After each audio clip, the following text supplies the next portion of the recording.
I don't want a woman with a belly like a monster. You'll have to raise the kid by yourself.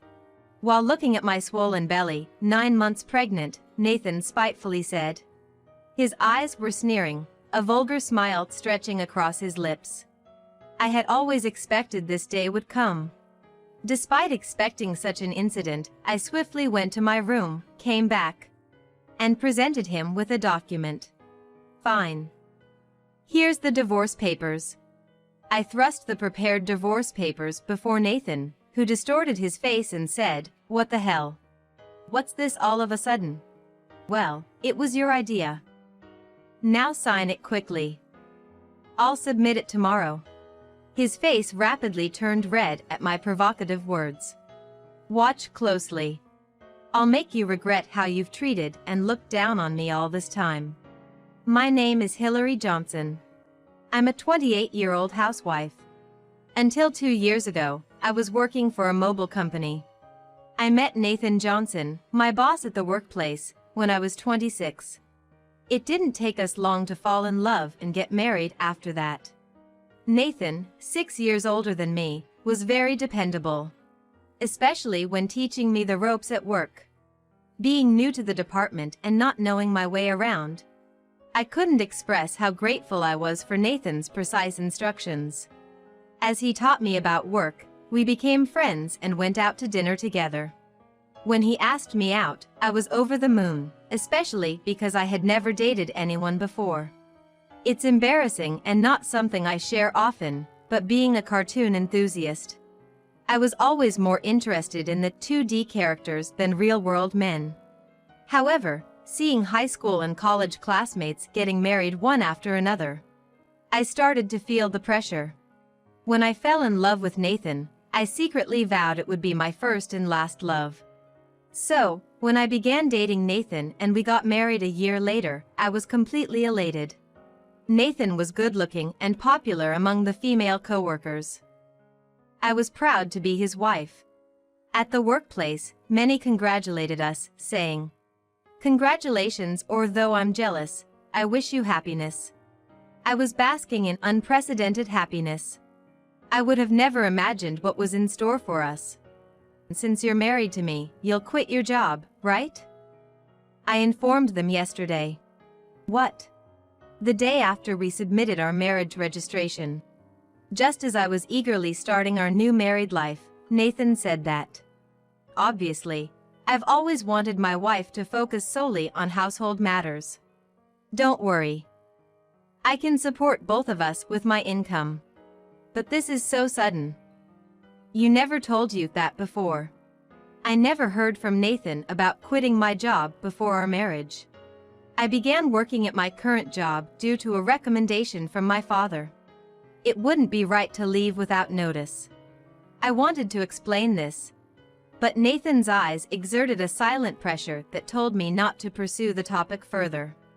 I instinctively shut my mouth and couldn't resist anymore. "I admit I should have told you. But it's done. Starting tomorrow, you don't need to go to work. I'll handle the handover. Starting tomorrow." What a surprise. The news about it starting tomorrow was so sudden that I felt dizzy. However, Nathan's words were serious. I couldn't oppose Nathan, who had been my superior at work. Even though I had to leave my job without a proper farewell, I was determined to make our marriage work. Since Nathan married me and entrusted me with household responsibilities, I wanted to meet his expectations. I didn't want to be considered an incompetent wife. With utmost dedication, I worked hard at the household chores. I prepared meals focusing on Nathan's favorites, setting as many dishes as possible on the table. Although Nathan ate everything without specifically saying it was delicious or bad, I honestly wished he would offer a word of appreciation. Maybe I was hungry for that kind of recognition after quitting my job and no longer being recognized by anyone. "I have an important meeting tomorrow." "My jacket's clean, right?" "Yes, of course." Nathan seemed to hold some old-fashioned views, showing a domineering side. I kept reminding myself how fortunate I was to have married him, and took the initiative to meet his expectations. Without any personal income, I had no way of living normally other than with Nathan. Our relationship felt more like that of an employer and a housemaid than a husband and wife. But our marital life was smooth. One day, I fell ill and couldn't get out of bed. Feeling lethargic and thinking, I'll catch up on the housework tomorrow. Nathan entered the bedroom. Hey, what are you doing? Get up. Make some food. He got angry and kicked the blanket I was in. I'm sorry. I'm feeling unwell today. Can you manage something for yourself? Even after I explained, instead of nodding in understanding, Nathan frowned and said, "What? You don't work. Yet you're lying down just because you feel a bit sick? Pathetic. Get up." He kicked me again, and I got up from the bed in disbelief. It was unthinkable that he would demand housework from his sick wife. I never imagined he would be like this before we married. Perhaps it was my fault for not seeing it, but it was too much. I did my chores while crying. Several days passed, and my health did not improve. Then I realized I had missed my period and rushed to the drugstore to buy a pregnancy test. Upon trying it, it showed a positive result. I was overjoyed and tears flowed naturally. I decided to tell Nathan when he returned from work. My spirits lifted instantly. What? You're pregnant? That day, Nathan returned home after midnight. The moment he entered, the smell of alcohol made me nauseous. His face was flushed, and he staggered as he walked. It was surprising how much he had drunk, especially without notifying me in advance. So I had prepared dinner. But more than that, I wanted to quickly tell Nathan about the pregnancy. And shared the news with my drunk husband. Yes. I haven't been to the doctor yet, so it's not confirmed. I spoke with deep emotion, wanting to convey the happiness as soon as possible. But I saw Nathan's face darken. A child. What have you done? Perhaps due to the alcohol, Nathan spoke with an uncharacteristically grim tone. Huh? I don't want a child. Damn, this is the worst. If you're going to have it, raise it yourself. With those harsh words, Nathan rudely stripped off his clothes and headed to the bathroom. It was unbelievable. I can't believe he would make irresponsible comments about the baby instead of being happy for us. The happiness I felt was immediately replaced with deep sorrow. Why would he say such things? He doesn't want a child? He had never mentioned such feelings before. We hadn't even been using contraception, so I naturally thought we both wanted children. Even if he didn't want children, to tell his pregnant wife that it's the worst was beyond comprehension. As I was hanging Nathan's jacket and about to take his shirt to the washroom, I noticed something. What's this? A piece of paper emerged from the pocket of the dress shirt. Immediately, I could tell it was a receipt by its texture. I thought it was just a receipt from tonight's gathering and was about to discard it. But then my eyes caught the name of the establishment. Is this a motel? My hand holding the receipt trembled. Just by the name, I could tell it was a motel. Why? Doesn't Nathan love me? Isn't marriage supposed to be between two people who love each other? Especially since we've only been married for just over a year, how could this be? Having been lost in imaginary romances for years and never truly engaging in a real relationship, I couldn't immediately accept this reality. However, if Nathan was cheating, many things would make sense.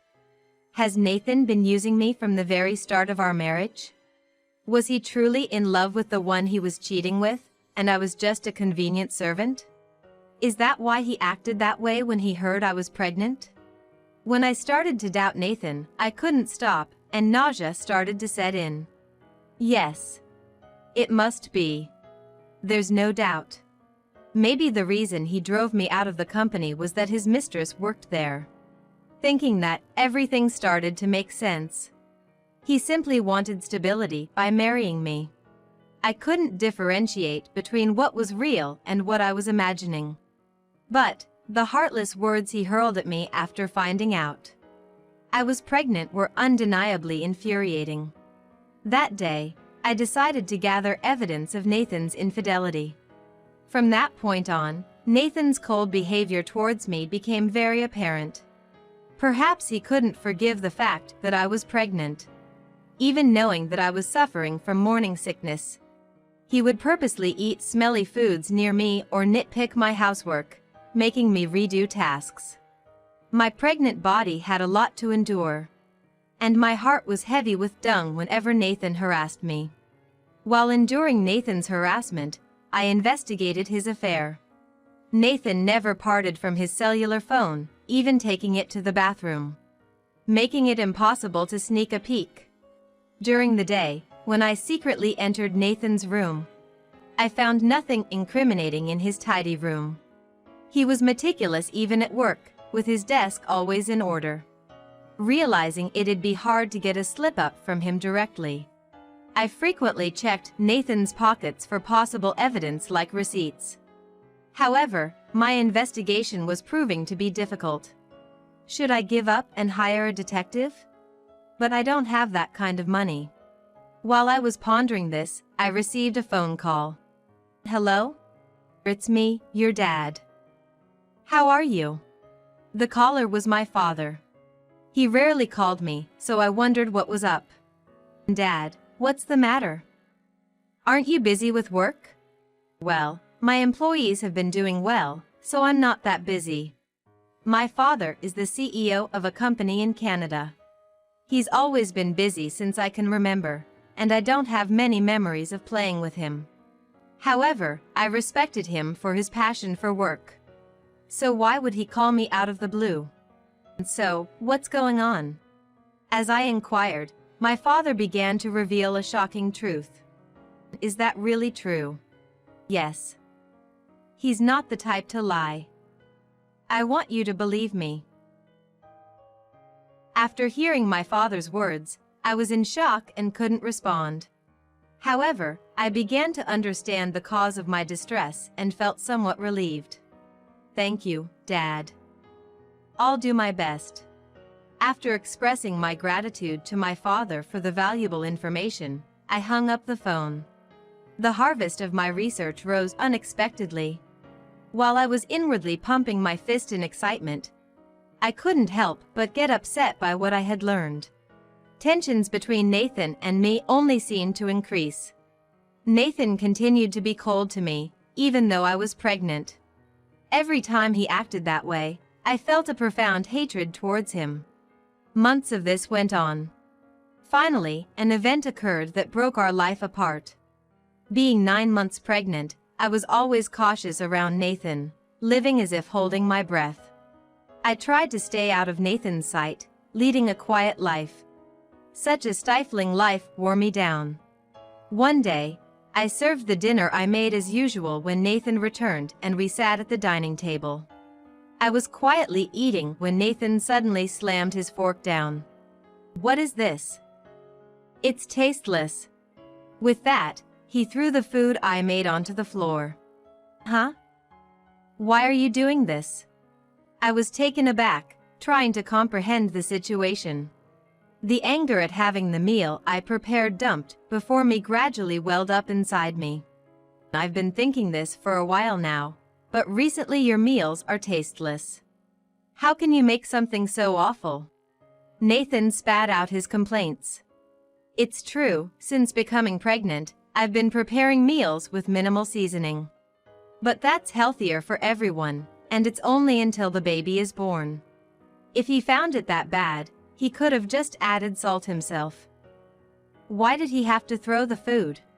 I was about to complain to him when Nathan snickered and said, "Humph. I don't want a woman with a belly like a monster. You'll have to raise the kid by yourself." While looking at my swollen belly, 9 months pregnant, Nathan spitefully said. His eyes were sneering, a vulgar smile stretching across his lips. I had always expected this day would come. Despite expecting such an incident, I swiftly went to my room, came back, and presented him with a document. Fine. Here's the divorce papers. I thrust the prepared divorce papers before Nathan, who distorted his face and said, "What the hell? What's this all of a sudden?" "Well, it was your idea. Now sign it quickly. I'll submit it tomorrow." In truth, since suspecting Nathan's infidelity, I had considered divorcing him. But with a child on the way, I was unsure if I could sustain myself if I took the plunge.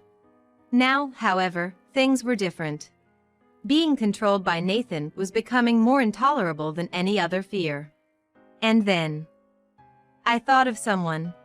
I had a backup plan that assured me I would be fine even after the divorce. Provoked by my words, I could see Nathan's face turning red with anger. "Just watch. I will make you regret every moment you looked down upon me and controlled me. You think you can survive without me? You have a baby to care for. You'll regret it. I'll be fine. Don't worry about me." Perhaps irritated by my firm resolve, Nathan snatched the divorce papers and began to fill in the blanks. "Here you go. If this is what you wanted, it's yours. Thank you." Probably, Nathan didn't think I would actually submit the divorce papers. He handed them over without a fuss. The next day, I promptly submitted the divorce papers and left the house. He would be surprised when he returned from work to find out. After that, I moved to my parents' home. It was primarily due to my father's return to the US from Canada and his proposal to stay with them. It came at the right time when I was fed up with my life with Nathan, and I deeply thanked my father. I received several calls from Nathan Johnson the day I left our home, but I ignored all of them. Eventually, he stopped calling. In the end, I probably meant that little to Nathan. He's probably happy with his mistress by now. I'm guessing he might even remarry soon. I've decided to move on from Nathan, and 6 months have passed. I had a baby who was born safely, and now I live happily with my parents and the baby. It was when I was enjoying this peaceful life with my family that Nathan called again. I ignored it at first, but after repeated persistent calls, I had no choice but to answer. "Hello, what do you want now?" "Hey, what's going on?" Startled by the yelling from the phone, I quickly pulled it away from my ear. With the baby sleeping nearby, I moved to an empty room. "What do you mean? What are you talking about?" "The TV. Why were you on that show? And since when were you the daughter of a CEO with assets worth millions of dollars?" I never knew that. Apparently, Nathan had seen a TV show that was broadcasted yesterday. After returning to my family home, I received a request from a TV station. My father's company, S Technology, is a renowned global tech company. The show featured the lavish life of the family of the CEO, who had returned to the US. Producers came to my house and filmed the lifestyle of my father, who built a globally renowned company. During the interview, they talked about our wealth, mentioning a rough estimate of several $1,000,000.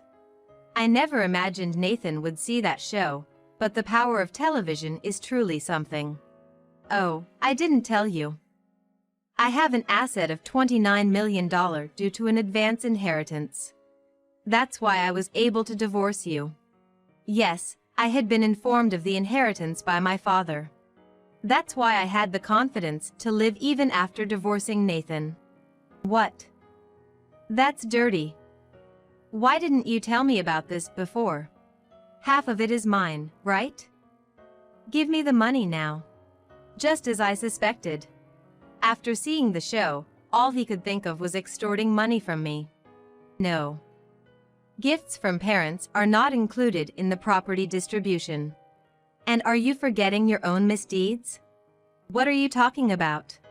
I'm exasperated with Nathan's rage over the phone. He called me himself. He should know he'd get blamed for what he did. "You cheated, didn't you? With your new wife. And she's a junior from your company, isn't she? You started dating her even before our marriage. How do you know that?" Nathan was evidently shocked. With the information I got from my father, I finally had the upper hand. Did you think I wouldn't find out? My father told me. He has many acquaintances in your company. One of them informed me about your affair. I've never mentioned it, but I'll be demanding child support. Stop kidding. Why should I pay child support? It's all because of you, right? You got pregnant on your own and slacked off with household chores. It's all your fault. Hearing Nathan blame me on the other end, my headache get worse. Blaming me without apologizing for his own mistakes is beyond belief. I can't believe I was married to someone so lacking in common sense. I truly feel it was right to leave him. Please, Hillary. I'm broke. My wife spent all the money I earned, and now I'm drowned in debt. Hearing Nathan's pitiful plea, I went from anger to sheer disbelief. I never want to deal with such an unreasonable person ever again. With that thought in mind, I firmly gripped my phone. What are you talking about? Do you even realize how ridiculous you sound? I never want to deal with you ever again. I'll have my lawyer handle the matter of child support. Never call me again. And you will not see the child anymore. Goodbye. Hey, wait. After pouring out my emotions, I quickly hung up the phone. Afterwards, I blocked Nathan's number and took a deep breath. Sigh. It's over now, right? I won't get any more calls from Nathan. I no longer want him disrupting my peaceful life. Just then I heard my baby crying from the other room, and I rushed to the room to soothe the baby. He began paying child support every month. According to a former colleague, as Nathan said, the woman he remarried seemed to be a spendthrift, and he had to pay his current living expenses with debts. It seems that because of these circumstances, Nathan tried to get a share of my inheritance by calling me. But Nathan, who didn't get a penny from me, now has expenses greater than his income. He's struggling either because he felt things were going south, or he couldn't stand being looked down upon by his colleagues. And apparently, he's trying to find a job at another company. However, rumors spread that Nathan had an affair with a junior colleague at the company, making it difficult for him to find a new job. What's more, he stupidly began his job search only after leaving his current company. And as a result, he's been forced into a life of poverty. Hearing this from a colleague didn't move me in the slightest. I thought he deserved all the hardships. The harsh words and cold demeanor he showed me will never fade from my memory. I sincerely hope he gets what he deserves. On the other hand, I am enjoying parenting with my parents. I think I'll lead a comfortable life without financial worries. But since my father mentioned passing on the company to me, I'm all geared up to work. After all, I am my hardworking father's daughter. I want my baby to think of me as an admirable mother. With that in mind, I peacefully gazed at the sleeping face of my baby,